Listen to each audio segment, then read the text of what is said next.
Hello everyone, thank you for coming to my TED Talk. I am Dr. Zamudio, and tonight I'm going to be talking about disciplinary literacies and UBD, which stands for Understanding by Design. For tonight, the objectives are understand what disciplinary literacy is, and how, why, and when it should be taught in the classroom. Understand the meaning of social studies, and also historical literacy, understand UBD, and when and why and how it can support disciplinary literacies. So for tonight, disciplinary literacies and understanding by design are going to be the main topic. So first, we're going to start off with disciplinary literacy. Disciplinary literacy integrates reading, writing, and critical thinking in every content area. So this means you're not only going to be writing in English class, you're also going to be writing in science, math, history, and science. And the purpose of this is for students to gain a deeper understanding of the concept, to display that they do know the content information. So by reading, writing, and doing critical thinking, they're going to be able to demonstrate not only that they know the content, but that they could apply it somewhere else as well. So let's say in social studies, for example, instead of just reading an article and writing a summary on it, what happened, like what are the facts of this article, and using disciplinary literacy, a teacher can ask the students to create their own article, or to create their own newspaper article of a certain time period. And this would demonstrate through writing that the students know the historical facts of what occurred, and they're also going to be being able to interpret in their own words the history behind it. And so by also using disciplinary literacies, the students are going to be able to think like an expert in every single content area. So let's say for science, they're going to be thinking as scientists, as in social studies and history, they're going to be thinking as historians, and in math, they're going to be mathematicians. And so this also goes into language, using kind of the language, which I'm going to talk a little bit more on in the next one. So like I said, what are the benefits for disciplinary literacy? The benefits are that students will really be able to grasp the content, not only the facts, but also be able to interpret it in their own way, and they're going to be able to do the content. For example, in history, they're going to be, like I said, historians. So they're going to be able to analyze articles. They're going to be able to create their own meaning from it. And in math, they're going to be mathematicians, so they're going to be using the language that a mathematician would use, for example. And then in math, students would be doing what mathematicians do. So for example, let's say in math, students, when writing an equation for multiplication, they're not just going to write, okay, this number times this number equals this. They can say, they will be learning concepts like this factor times this factor equals the product. So they're going to be using more of a academic language, and that goes into my next slide as well. They're going to be able to use the language and gain a deeper understanding of the concept through that. Because if students aren't using the academic language for a subject, they're not really good. They're going to know what they're doing, but it's going to be more procedural, meaning that they know how to do the things because of the rules, but they're not going to know the purpose of why they're doing it. And also, for example, in another field, let's say, so they're going to be reading and writing. In history, the students, instead of just writing or having a quiz on historical facts of an article that was read in class, the students can actually write a newspaper article of a certain event. And this is not only authentic, it also displays through writing that students know the concepts that were taught. So the whole purpose of disciplinary literacy is getting the students to see the next level and also understanding what the concepts are in a deeper meaning than they would just on the surface through traditional schooling. And then let's go into social studies. Social studies is the relationship between individuals and society. Social studies, I don't know about for all of you, but for me, social studies wasn't my strongest subject. For me, it was just based on facts and quizzes, and I would not remember those dates. I still, to this point, sometimes forget the Columbus rhyme, like 1492, Columbus sailed the ocean blue. I'm pretty sure that's right. But that was my history class, that was my social studies, knowing facts. However, using content, there's more to that. So there's civics, geography, and history. Civics is more of kind of the government, and so learning to be a well-behaved citizen and how to contribute back to the government. Geography, I'm going to talk about in my next slide, but there's a lot more to geography than you all might think. And then we're also going to go more in depth with history. So, like I said, geography, there's a lot more to it than a lot of you might think. I know for me it was before. So in geography, it's not just where you are on a map or where's a certain thing on a map.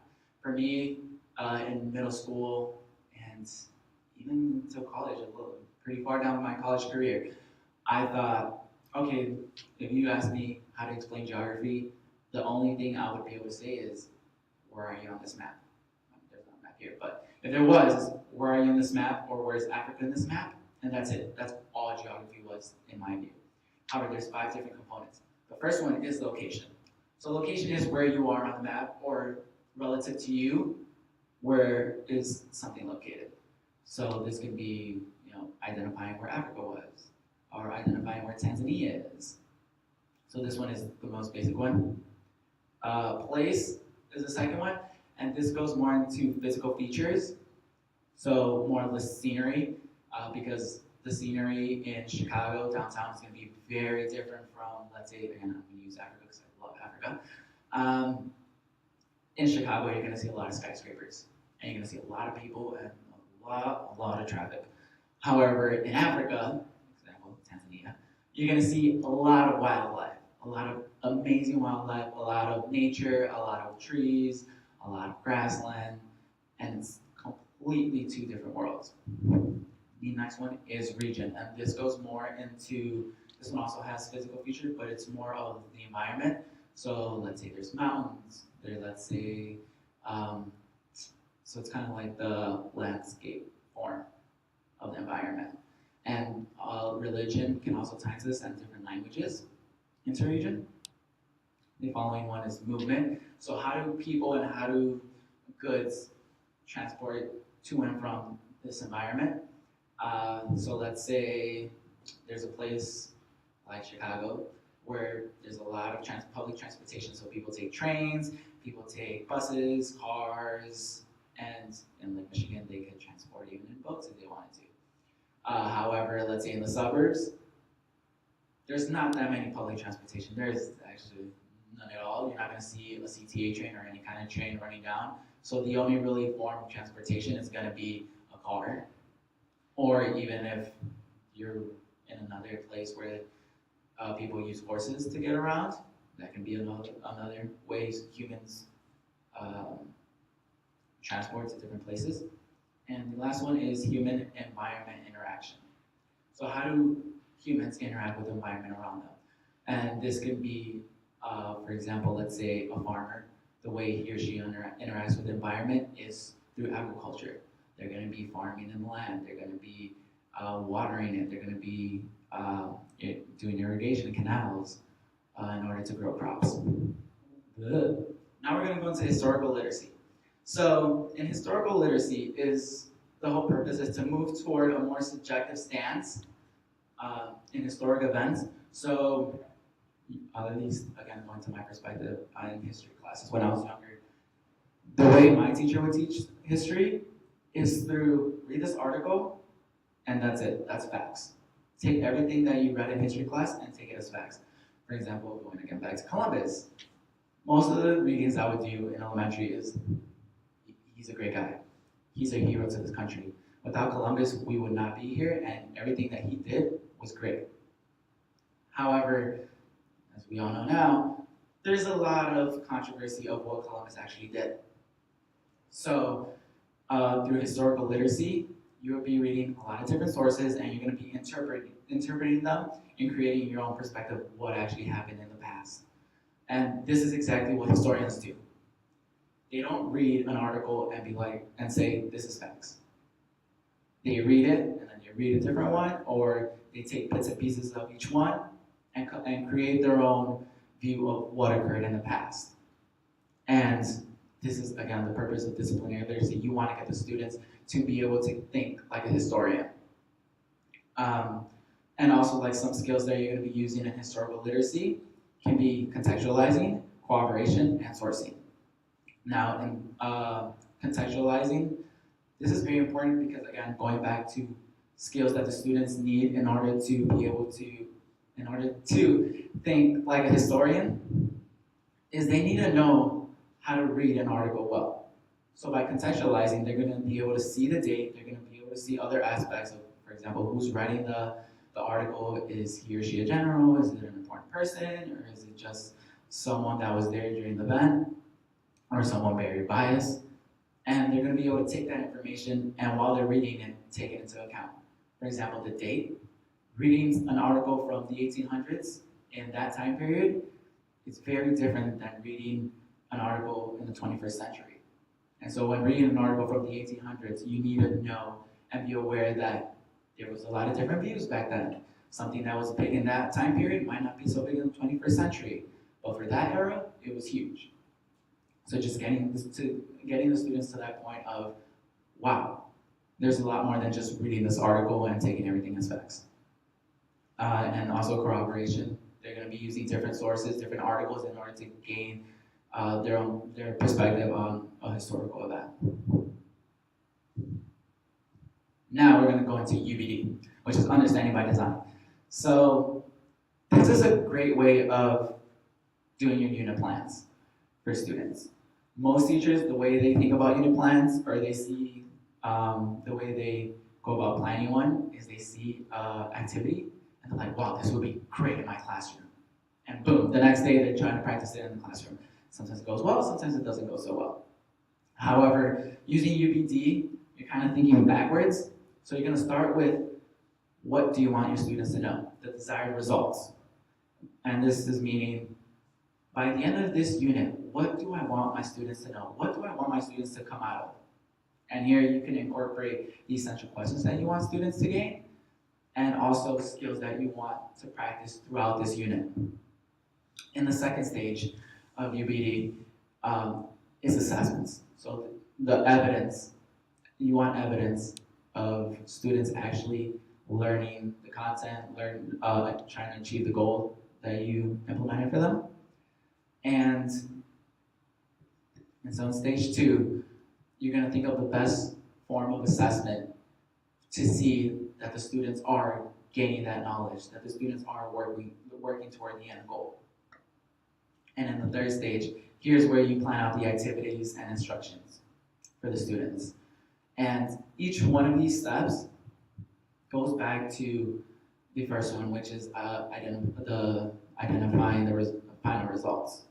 The activities in the third stage should be directly correlated and directly inspired by the end results. You don't want to do an activity if it's not going to get the students closer to the desired result you put for them. And also the evidence, again, it's going to tie back to the desired results. What's the best form of assessing my student in order to see that he or she is achieving the goal, or the essential question or skills that you implemented for them.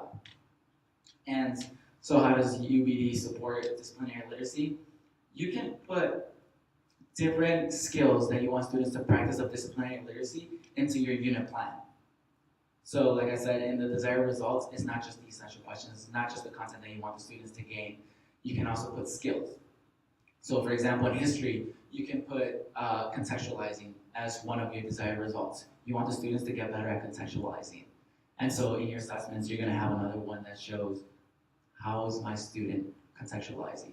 How can I see how well or what is he or she is struggling in for contextualizing? And then again, the final step of learning experiences, the activities for your students. What activities are gonna be the best for the student to practice contextualizing? So by constructing a unit plan through UBD, you're not gonna only be able to keep the essential goals in mind the whole time, you're also going to be able to see the progress of the students, not only in content knowledge, but also in certain skills that you want the students to learn.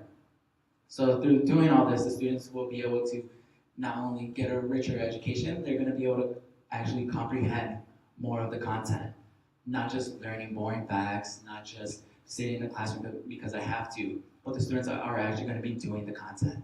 They're actually going to be practicing what skilled people in these fields are doing out in the world. And I believe through using disciplinary literacy, students will begin to feel inspired and begin to know what they really want to do for their future. And that concludes the end of my TED Talk. Thank you all for listening. Thank you, thank you, thank you. Oh, not too loud. Thank you.